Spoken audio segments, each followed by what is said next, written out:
Ang sulat ni Pablo sa mga taga-Roma. Unang kabanata. Mula kay Pablo na lingkod ni Kristo Jesus, pinili at tinawag ako ng Diyos na maging apostol upang ipangaral ang kanyang magandang balita.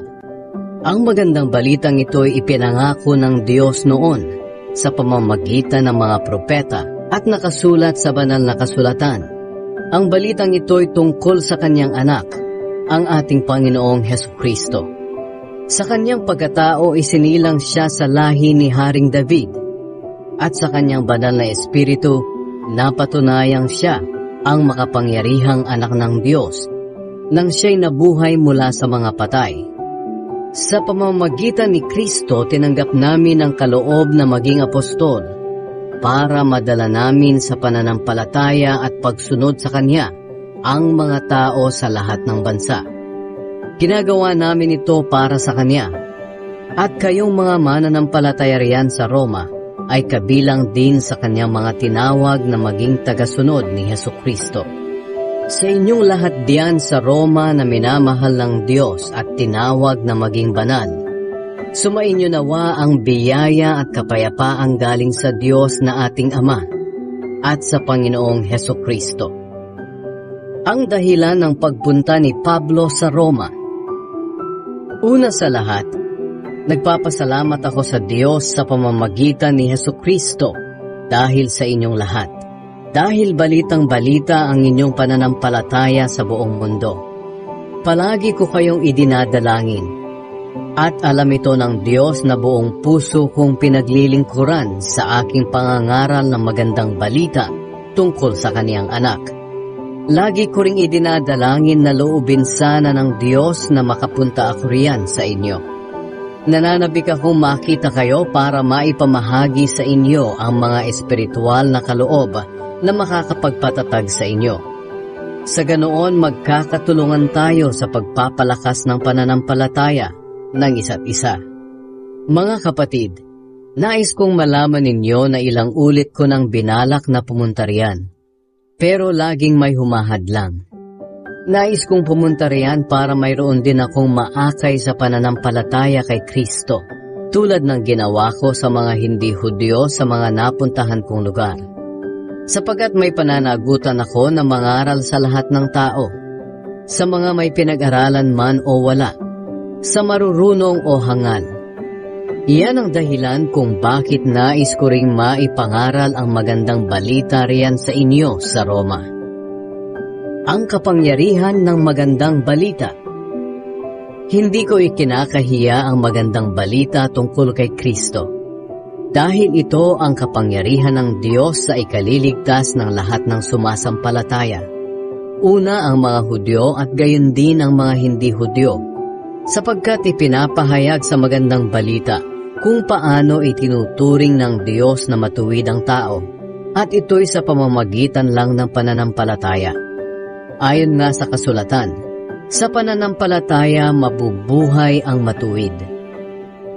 Ang galit ng Diyos sa lahat ng kasamaan. Ipinapahayag ng Diyos mula sa langit ang kanyang puot sa lahat ng kasamaan at kalapastangan ng ginagawa ng mga tao, na siyang pumipigil sa kanila para malaman ang katotohanan tungkol sa Diyos. Sapagkat ang katotohanan tungkol sa Diyos ay malinaw sa kanila dahil inihayag ito sa kanila ng Diyos. Totoong hindi nakikita ang Diyos, pero mula pa nang likhain niya ang mundo, ang kanyang walang hanggang kapangyarihan at pagka-Diyos ay naipahayag sa mga bagay na ginawa niya. Kaya wala silang maidadahilan.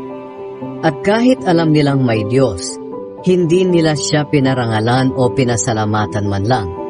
Sa halip, ibinaling nila ang kanilang pag-iisip sa mga bagay na walang kabuluhan, kaya napuno ng kadiliman ang mga hangal nilang pag-iisip. Nagmamarunong sila, pero lumilitaw na sila'y mga mangmang, sapagkat ipinagpalit nila ang dakila at walang kamatayang Diyos sa mga Diyos-Diyosang anyong tao na may kamatayan. Mga ibon, mga hayop na may 4 na paa, at mga hayop na nagsisigapang. Kaya hinayaan na lang sila ng Diyos sa maruruming hangarin ng kanilang puso. hanggang sa gumawa sila ng kahalayan at kahiyahiyang mga bagay sa isa't isa. Ipinagpalit nila sa kasinungalingan ang katotohanan tungkol sa Diyos. Sinamba nila at pinaglingkuran ang mga nilikha sa halip na ang manlilikha na siyang dapat papurihan magpakailanman. Amen. Dahil ayaw nilang kilalanin ang Diyos, hinayaan na lang sila ng Diyos na gawin ang kanilang malalaswang pagnanasa. Ipinagpalit ng mga babae ang natural na pakikipagrelasyon nila sa lalaki sa pamamagitan ng pakikipagrelasyon sa kapwa babae. Ganoon din ang mga lalaki. Tinalikuran nila ang natural na pakikipagrelasyon sa babae at sa halip ay pinagnasahan ang kapwa lalaki. Kahiya-hiya ang ginagawa nila sa isa't isa. Dahil dito pinarusahan sila ng Diyos ng nararapat sa kanila. At dahil sa ayaw talaga nilang kilalanin ang Diyos, hinayaan niya sila sa kanilang kaisipang hindi makapili ng tama. Kaya ginagawa nila ang mga bagay na hindi nararapat. Naging alipin sila ng lahat ng uri ng kasamaan, kalikuan, kasakiman at masasamang hangarin. Sila'y mainggitin, mamamatay tao, mapanggulo, mandaraya, at laging nag-iisip ng masama sa kanilang kapwa. Sila'y mga tsismoso at tsismosa at mapanirang puri. Napupuot sila sa Diyos, mga walang galang at mapagmataas. Naghahanap sila ng magagawang masama at suwail sa mga magulang nila. Sila'y mga hangal, mga traidor at walang awa. Alam nila ang utos ng Diyos na dapat parusahan ng kamatayan ng mga taong gumagawa ng mga kasalanan ito. Pero patuloy pa rin silang gumagawa nito at natutuwa pa sila na ginagawa rin ito ng iba.